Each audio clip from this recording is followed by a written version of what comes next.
En la vida llegamos a observar, a ver cosas que son sobrecogedoras.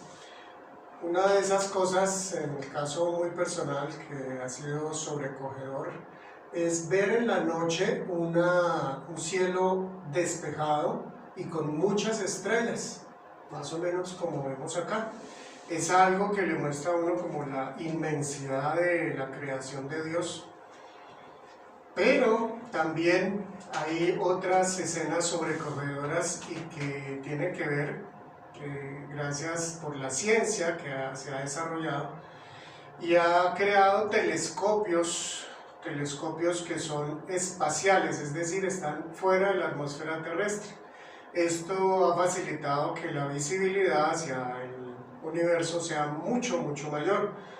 Es así que hemos llegado a ver imágenes como la siguiente, que ya es algo que uno realmente nunca llegó a imaginarse. Son imágenes que han sido tomadas por esos telescopios que se han puesto fuera de la atmósfera terrestre. Esta siguiente imagen también nos muestra esto.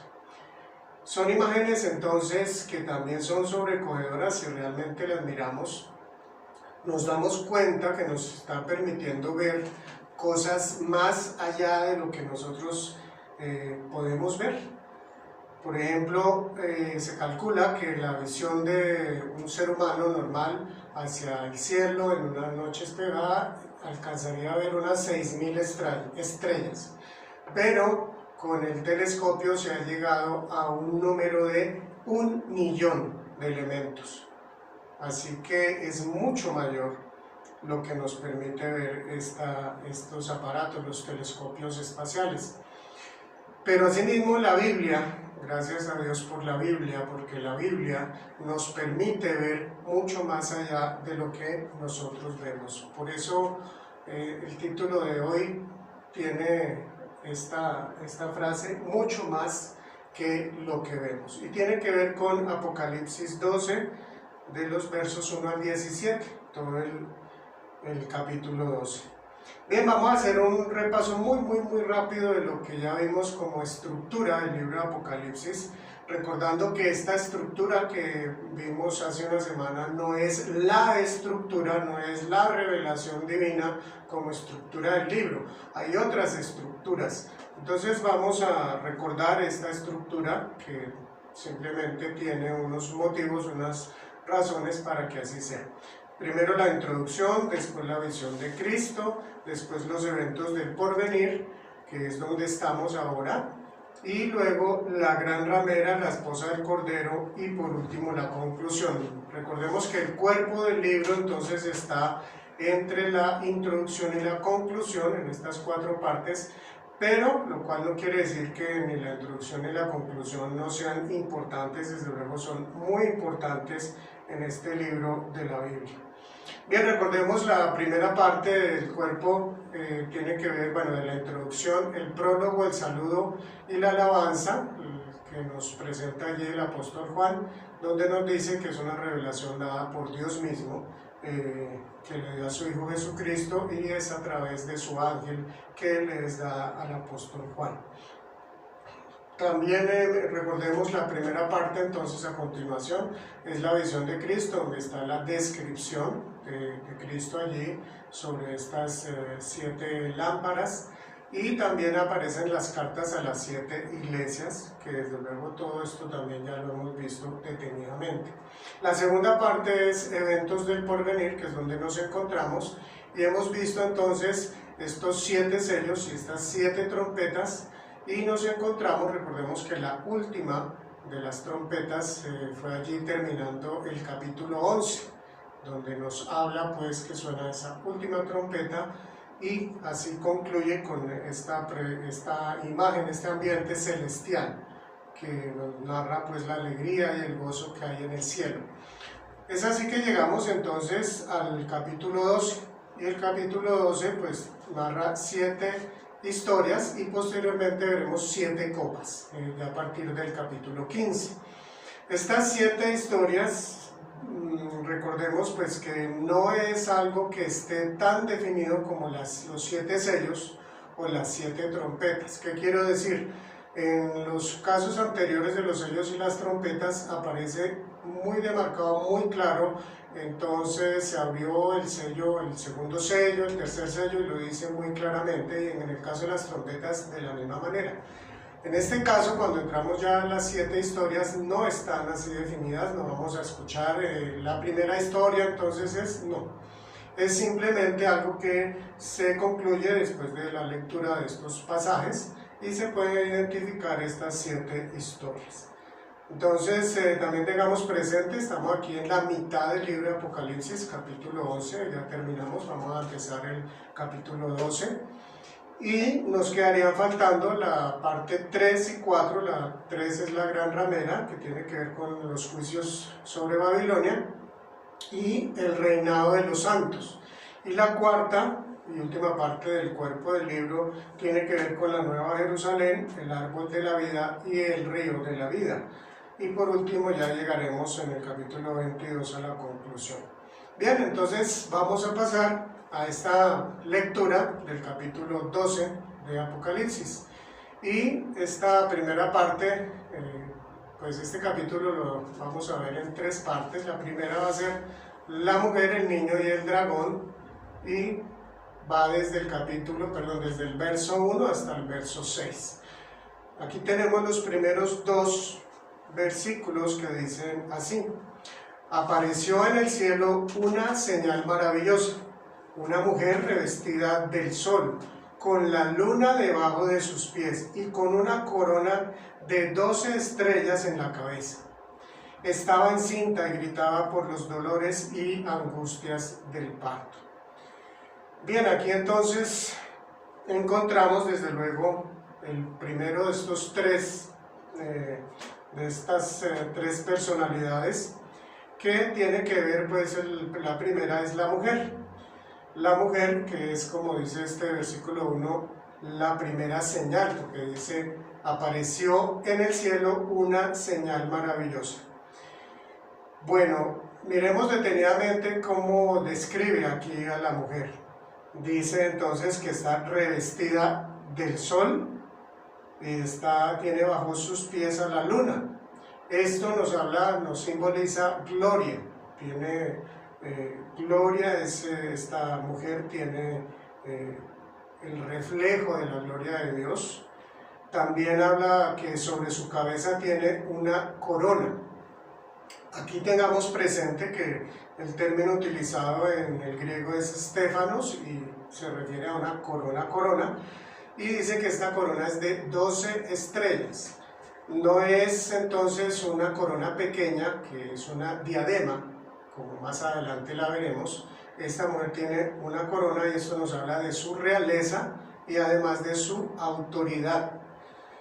Y si tratamos de recordar en qué parte del Antiguo Testamento, de la Biblia en general, aparece algo relacionado con el sol, con la luna, con las estrellas, definitivamente iremos a Génesis 37, donde nos narra el sueño que tuvo José. Recordemos la historia de José allí en Génesis 37, voy a leer verso 9, y bueno, dice así: tuve otro sueño, le está José hablando a sus padres, a su familia, dice: tuve otro sueño en el que veía que el sol, la luna y 11 estrellas me hacían reverencias. Cuando se lo contó a su padre, o sea, a Jacob, ¿no?, a Israel, quien después es llamado como Israel, el papá de las 12 tribus, entonces dice que cuando José le contó después a su padre y a sus hermanos, su padre lo reprendió y le preguntó: ¿qué quieres decirnos con este sueño? ¿Acaso tu madre, tus hermanos y yo vendremos a hacerte reverencias? Bueno, recordemos entonces cuál es la situación aquí. José es uno de los 12 hijos de Jacob, es decir, de Israel. Entonces, cuando José le cuenta este sueño, que va a cumplirse más adelante cuando José se ha nombrado como el segundo después de Faraón en Egipto, aquí José pues dice que ve al sol, a la luna y a 11 estrellas. Desde luego él sería la estrella número 12. Y aquí Israel está diciendo pues que acaso tu madre, tus hermanos y yo vendremos a hacerte reverencias. El sol y la luna pues están representando a a Israel o a Jacob, o sea, el papá y a la mamá de José. Entonces aquí nos tiene algo que nos representa, nos está mostrando el inicio del pueblo de Israel, de la nación de Israel. Nos está mostrando las 12 tribus. Aquí aún Israel, como nación no existía, se estaba empezando a formar. Bueno, también nos dice que esta mujer está encinta y que grita por dolores y angustias de parto. Desde luego esto nos indica de una forma así muy velada, aparece el segundo personaje, que es el niño, ¿cierto? Porque dice que estaba encinta, entonces es un niño, un bebé que aún no ha nacido en esta parte, ¿sí? Y pues ya viendo estos dos personajes, la mujer y el niño, pues nos preguntaríamos quiénes son la mujer y el niño. Bueno, ha habido básicamente dos interpretaciones. La primera, seguramente que todos los que tenemos el trasfondo de la religión tradicional del catolicismo, seguramente recordamos la imagen que aparece María, la Virgen, la Madre de Jesús, de esta manera, con dos estrellas como corona en su cabeza, sobre la luna, en fin, esta es una interpretación que desde luego de dónde sale. Surge pues porque María es la madre de Jesús y como veremos ahora en la lectura, especialmente en el versículo 5, nos identifica al niño como el que habría de regir las naciones con vara de hierro, y esto se refiere desde luego al Mesías. Entonces, pues digamos, por una lógica sencilla y simple se podría decir rápidamente, sí, es María, la madre de Jesús, porque Jesús es el Mesías. Pero desde luego no está teniendo en cuenta los aspectos que continúan en este capítulo, que los vamos a seguir viendo a continuación. La segunda interpretación es que se refiere al pueblo de Dios, es decir, tanto el pueblo de Dios en el Antiguo Testamento, la nación de Israel, como en el Nuevo Testamento, la iglesia. Por una parte, los creyentes, el pueblo de Israel que fue fiel a Dios, y lo podemos encontrar en diversos textos del Antiguo Testamento donde muestra a Israel como una mujer que está encinta, que está embarazada, que va a dar a luz. Miremos por ejemplo Isaías 26, 17, dice así: Señor, nosotros estuvimos ante ti como cuando una mujer embarazada se retuerce y grita de dolor al momento de dar a luz. En el Antiguo Testamento hay más textos similares: Isaías 66, 7, Miqueas 4, 10 y 5, 3, para los que les gusta profundizar. En el Nuevo Testamento, allí en Romanos capítulo 9, en el verso 5, el apóstol Pablo nos afirma que del pueblo de Israel, hablando del pueblo de Israel, dice: de ellos son los patriarcas y de ellos, según la naturaleza humana, nació Cristo, quien es Dios sobre todas las cosas. Entonces estaba mostrando pues esta escena, de alguna manera, que nos muestra que Israel es de donde proviene el Mesías, y por eso podemos identificarla aquí como una mujer que está encinta y que está gritando, ya está próxima a que nazca ese Mesías. Pero, ¿por qué también se puede hablar de la iglesia en el caso del Nuevo Testamento? O sea, los creyentes, y lo vamos a verificar aquí mismo en este capítulo, en el verso 17, porque dice así: dice que el dragón se fue a hacer guerra contra el resto de sus descendientes, refiriéndose al resto de los descendientes de Israel, de la mujer más bien, los cuales obedecen los mandatos de Dios y se mantienen fieles al testimonio de Jesús. Desde luego, aquí está hablando de los creyentes, de los cristianos, los que seguimos a Jesús. Y en Gálatas 4:26, a este respecto, comparando el apóstol Pablo a Agar, que era la esclava de Abraham, y de Sara. Compara a Agar, que es la esclava, con Sara, que es la mujer libre. La compara con los creyentes. Dice que los hijos de Sara somos, explica aquí, dice así el versículo 26 y 27. Pero la Jerusalén celestial es libre, hablando así pues de Sara. Y esa es nuestra madre, porque está escrito: tú, mujer estéril que nunca has dado a luz, grita de alegría. Tú, que nunca tuviste dolores de parto, prorrumpe en gritos de júbilo, porque más hijos que la casada tendrá la desamparada. Entonces, estos son aspectos bíblicos que nos dan tranquilidad para interpretar de esta manera. Como les decía, la segunda interpretación es: esta mujer representa al pueblo de Dios. Bien, entonces continuemos con los versículos 3 y 4. Dice así: y apareció en el cielo otra señal, un enorme dragón de color rojo encendido que tenía 7 cabezas y 10 cuernos, y una diadema en cada cabeza. Con la cola arrastró la tercera parte de las estrellas del cielo y las arrojó sobre la tierra. Entonces aquí ya aparece el tercer personaje, ¿cierto? Y es la segunda señal, como dice aquí, empezando el versículo 3, dice: y apareció en el cielo otra señal. Es entonces la segunda señal.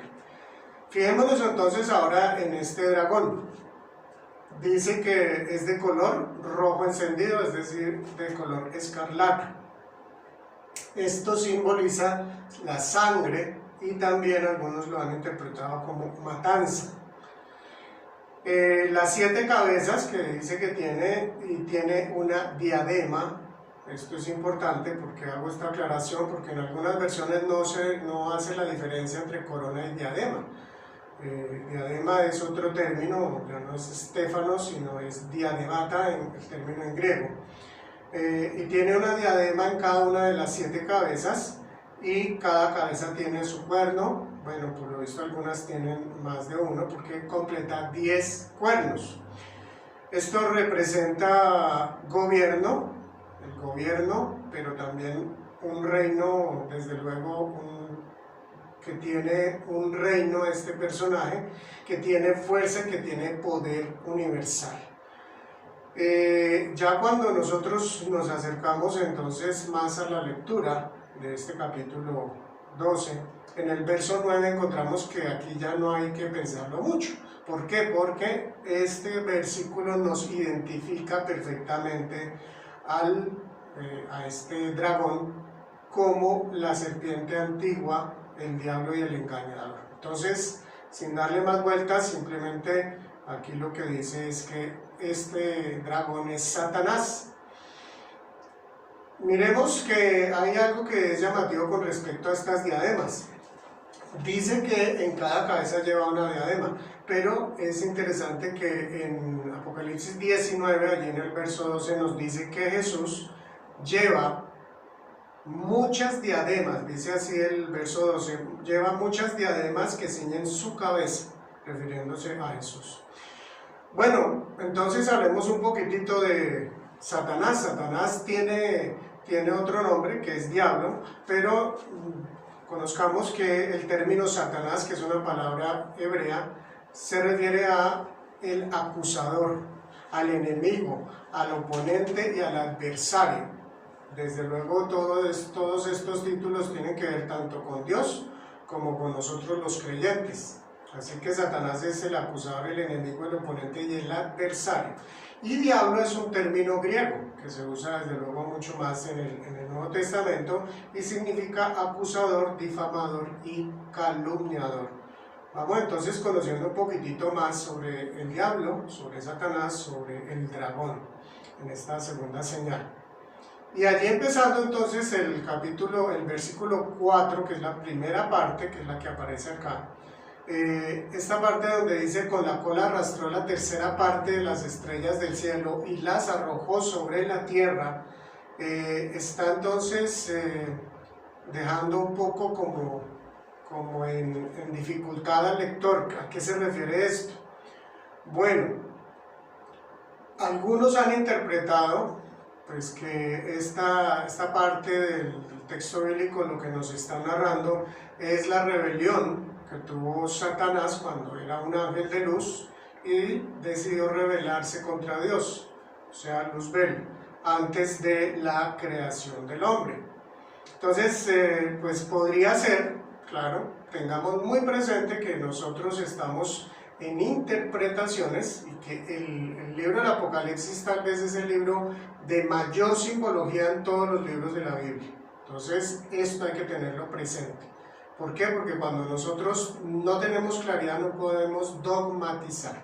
Y ese es uno de los mayores errores que se ha cometido con la lectura y la interpretación del texto bíblico, que no se aclara cuando algo está haciendo interpretación, y muchas veces las interpretaciones se enseñan como algo que así es lo que está diciendo el texto, y eso se llama dogmatizar.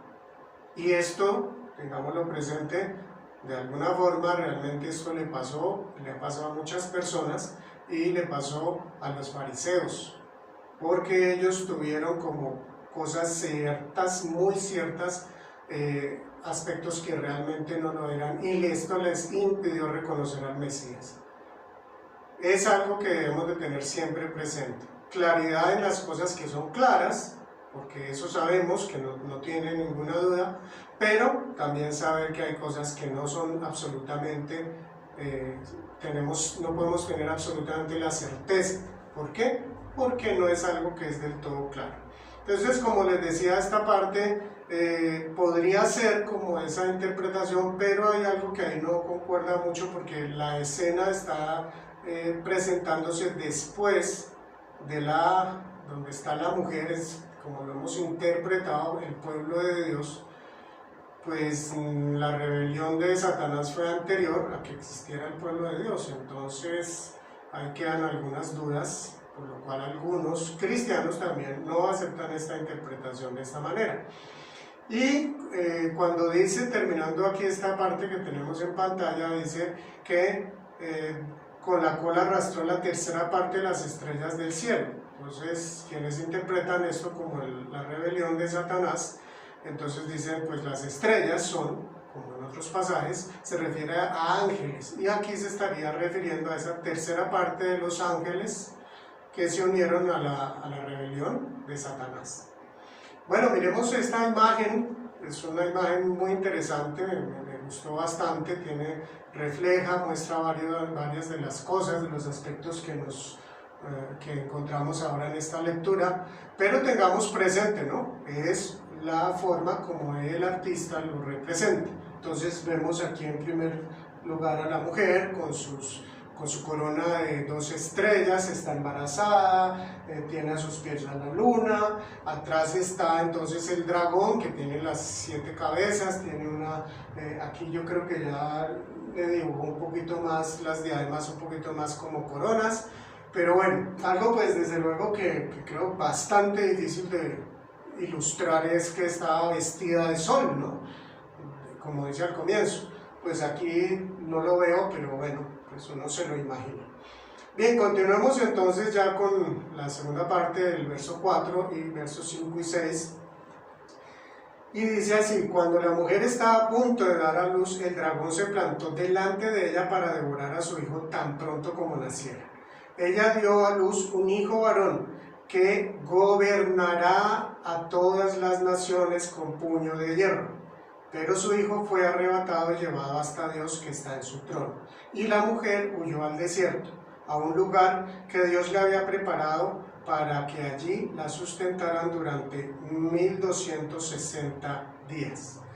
Bueno, vemos entonces aquí ya diferentes partes. Esta segunda parte del verso 4, que la mujer entonces estaba a punto de dar a luz, el dragón se plantó delante de ella para devorar a su hijo tan pronto como naciera.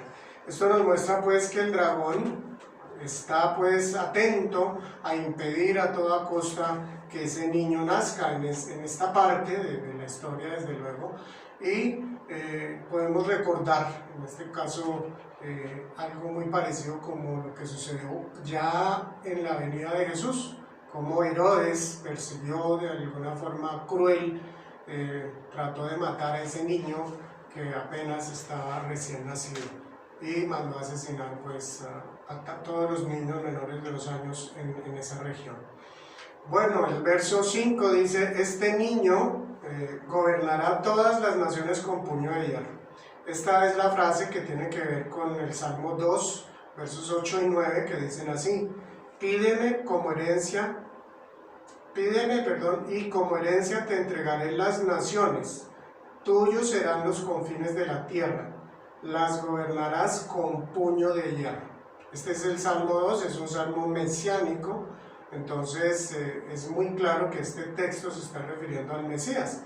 Entonces ese niño, ese bebé que ya nace es el Mesías, y entonces tengamos presente que este texto que aparece aquí, que gobernará todas las naciones con puño de hierro, vuelve a aparecer más adelante aquí en el Apocalipsis, en el capítulo 19, en el verso 15. Esto quiere decir pues que es algo importante para tener en cuenta.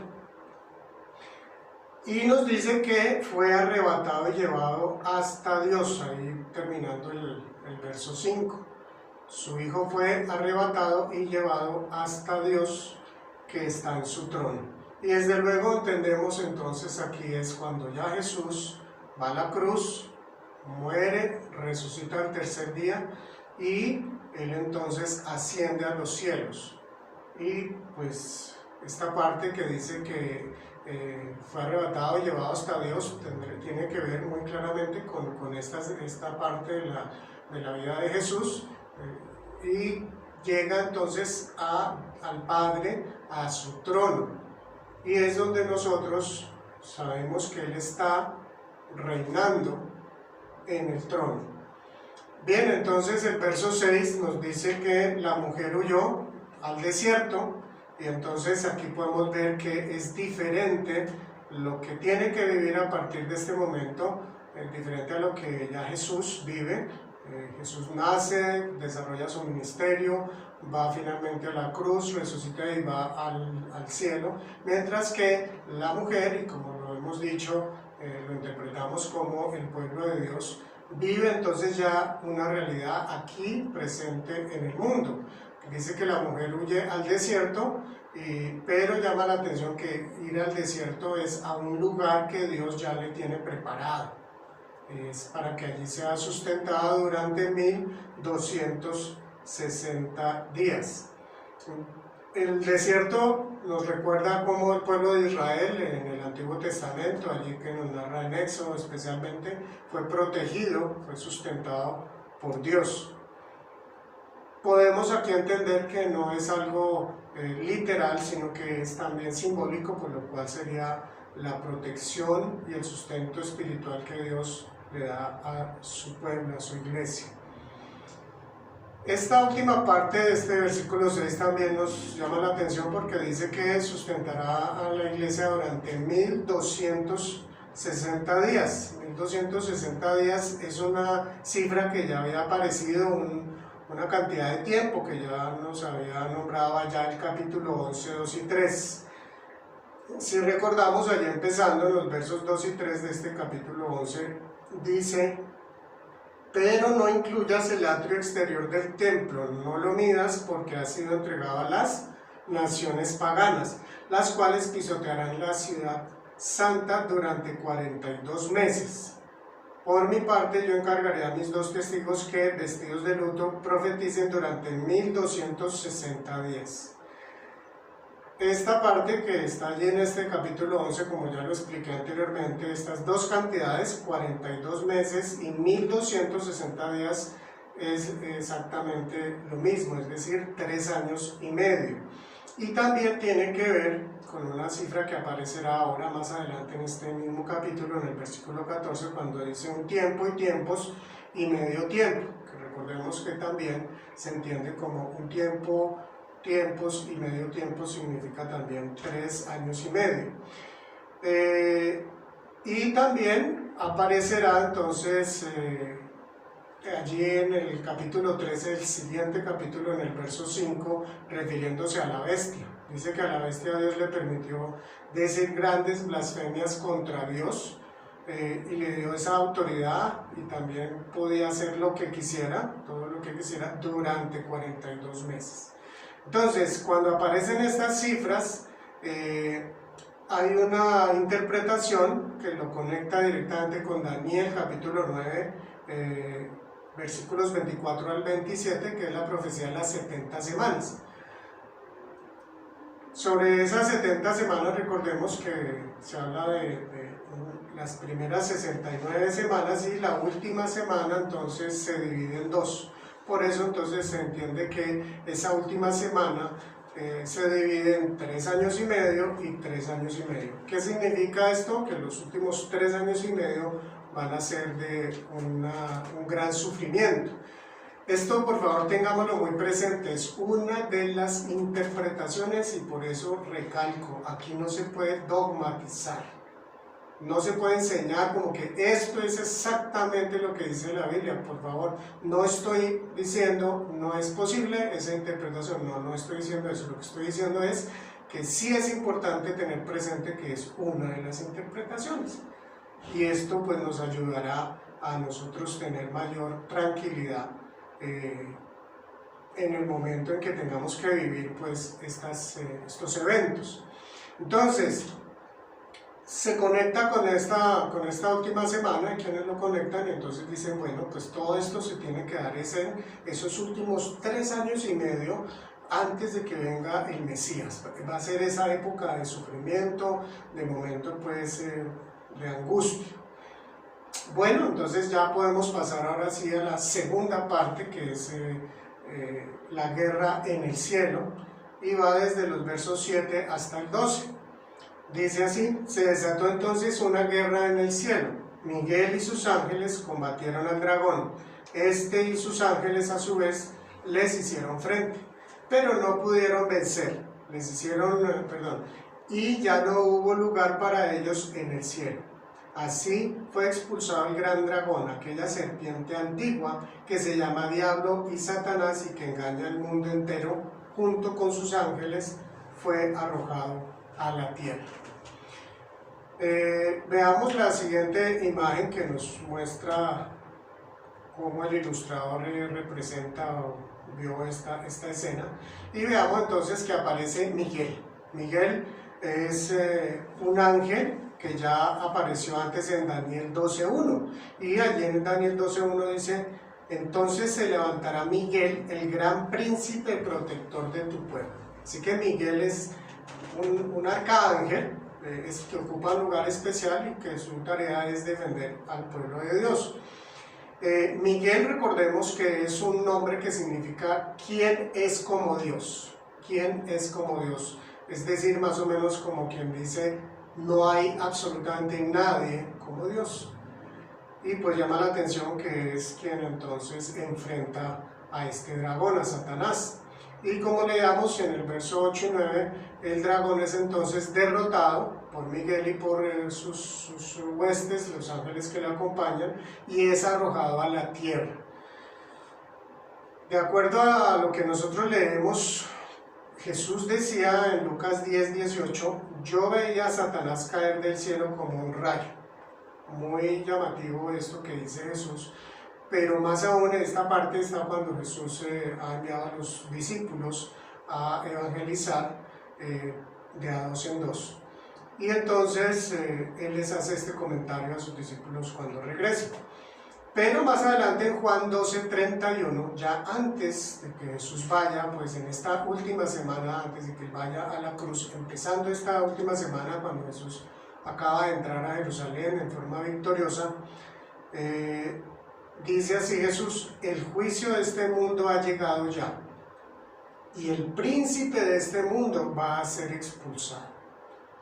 Entonces, en estas escenas podemos ver de alguna manera cómo está esto siendo cumplido. Y pues también miremos cómo dice aquí este versículo 9, al terminar, dice así: Así fue expulsado el gran dragón, aquella serpiente antigua que se llama Diablo y Satanás y que engaña al mundo entero.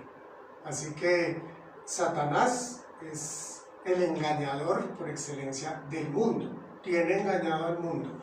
Y a mí me llama la atención que una de sus tácticas ha sido convencer a mucha gente que Satanás no existe, que eso es un mito, que eso es un invento pues de gente como poco culta o en fin. Esto yo lo encontré cuando fui profesor, fui docente con los jóvenes de secundaria y ellos me preguntaban esto y ellos realmente tenían en su mente ese convencimiento que Satanás realmente no existe. Bueno, sigamos con el versículo 10, dice así: luego oí en el cielo un gran clamor: han llegado ya la salvación y el poder y el reino de nuestro Dios. Ha llegado ya la autoridad de su Cristo, porque ha sido expulsado el acusador de nuestros hermanos, el que los acusaba día y noche delante de nuestro Dios.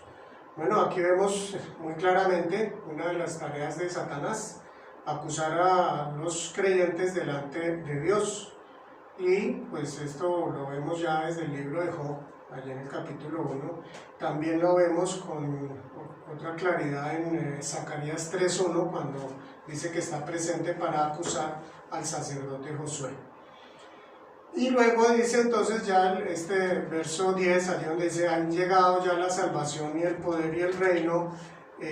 Quiero recordarles o leerles más bien en la versión Nueva Traducción Viviente, dice: por fin ha llegado la salvación y el poder, el reino de nuestro Dios y la autoridad de su Cristo. Por fin, es algo que se ha estado esperando, es algo que se ha anhelado, y esto es un clamor que está dado en el cielo, es llamativo. O sea que en esta parte como que comienza ya a verse esa alegría que Satanás es expulsado del cielo, tal como de alguna manera también lo decía Jesús, y comienza entonces esa derrota final de Satanás. Entonces continuamos con nuestra lectura, versos 11 y 12, dicen así: ellos lo han vencido. Ellos, recordemos que están hablando del pueblo de Dios, ellos lo han vencido por medio de la sangre del Cordero y por el mensaje del cual dieron testimonio. No valoraron tanto su vida como para evitar la muerte. Por eso, alégrense cielos y ustedes que los habitan, pero ay de la tierra y del mar. El diablo, lleno de furor, ha descendido a ustedes porque sabe que le queda poco tiempo.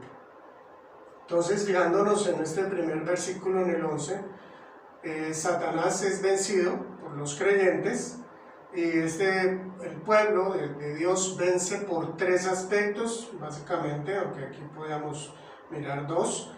El primero, la sangre de Cristo, es decir, el sacrificio de Jesús en la cruz. Y lo segundo dice, pues, el mensaje que proclamaron. Aquí, desde luego, estamos hablando del testimonio. Un testimonio no es únicamente lo que nosotros hablamos, sino aparte de que también es lo que hablamos, es lo que vivimos. Entonces, los creyentes vencen a Satanás precisamente por tener un testimonio coherente en lo que creemos y en lo que vivimos. Recordemos Mateo 10:32, Jesús dice: a cualquiera que me reconozca delante de los demás, yo también lo reconoceré delante de mi Padre que está en el cielo. Pero miremos que es llamativo la parte del versículo 11, donde dice que no valoraron tanto su vida como para evitar la muerte.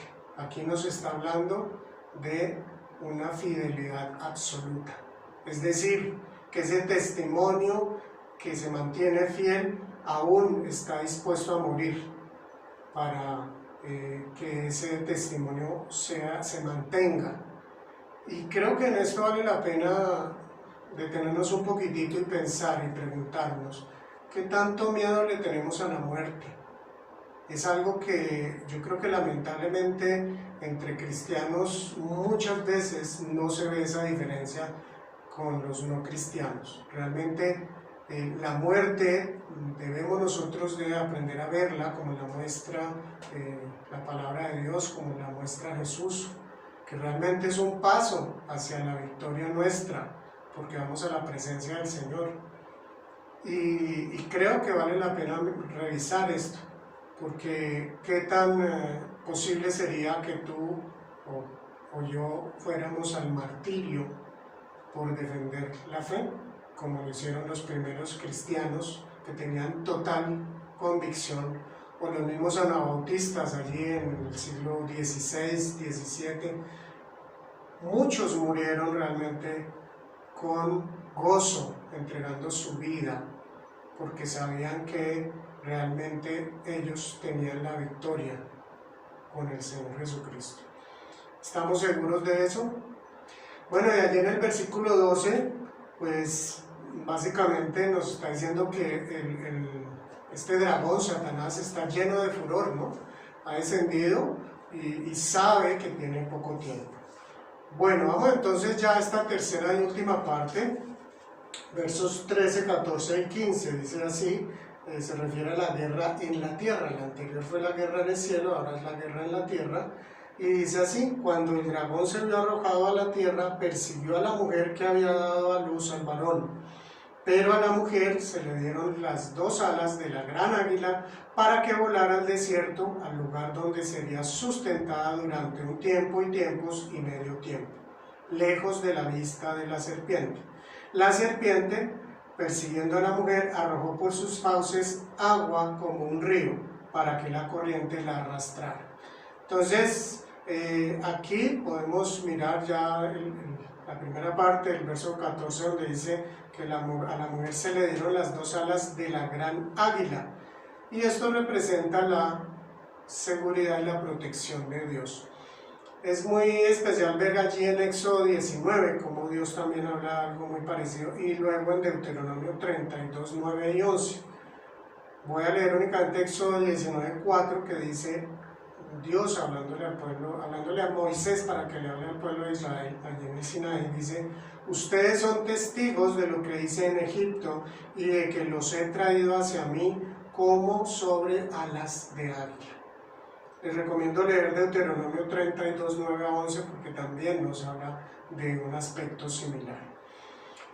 Y luego en el verso 15, la serpiente entonces que está persiguiendo a la mujer, arroja, dice, por sus fauces, arroja un agua como un río.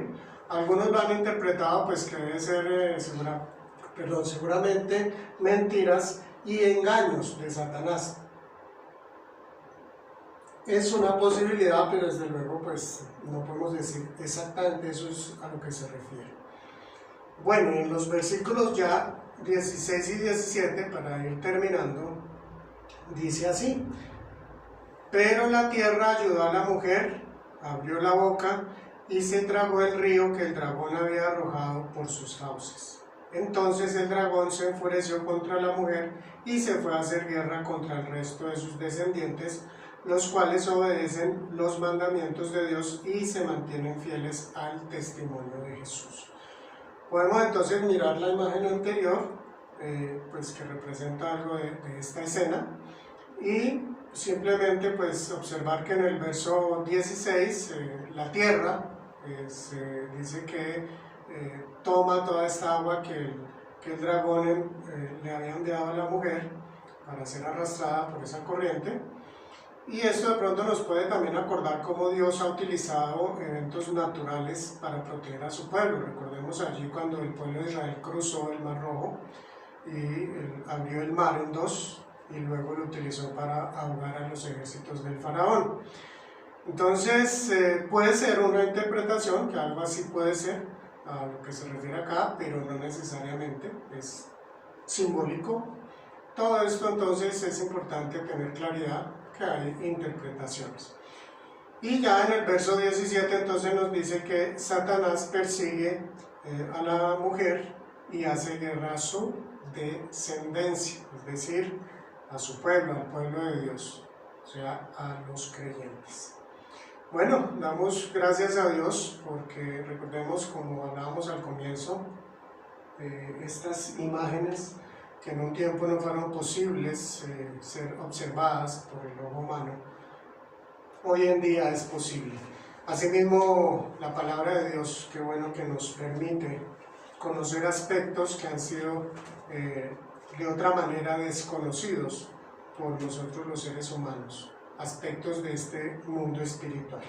Bien, vamos a las últimas 4 conclusiones, y la primera dice así: la persecución contra los cristianos es parte de una lucha espiritual. Es lo que hemos visto a lo largo de este capítulo, y podemos decirlo a lo largo del Apocalipsis, pero también a lo largo de la Biblia. Entonces es algo que es total y absolutamente seguro.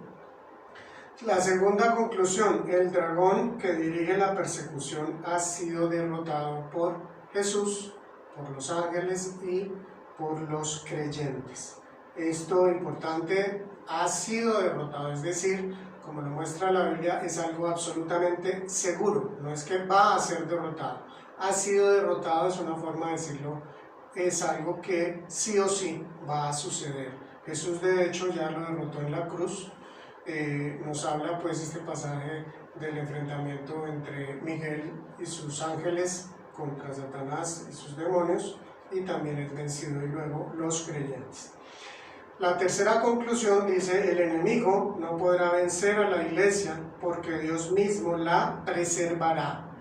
Es algo también que aparece a lo largo de todo el Nuevo Testamento, y en particular aquí en el Apocalipsis. Dios es quien preserva a la iglesia, la protege, la guarda.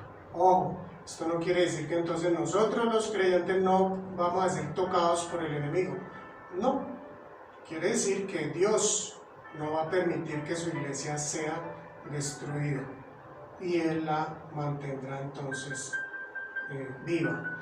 Y la cuarta y última conclusión dice: la victoria del creyente está en el sacrificio de Jesús, el testimonio de su fe y su fidelidad hasta la muerte. Tengamos presente, nuestra victoria nos la dio ya Jesús en la cruz, pero es necesario que nuestro testimonio de fe sea coherente, sea real como nosotros lo estamos viviendo. Pero aún más allá, reflexionar y reevaluar cómo entendemos y qué sentimos y qué pensamos con respecto a la muerte. Siendo creyentes, ¿estaríamos dispuestos a entregar nuestra vida por nuestra fe? Muy bien, esto para que lo reflexionemos en nuestro tiempo y en oración, y que el Señor nos ayude a ser fortalecidos y a ser transformados. El Señor te bendiga.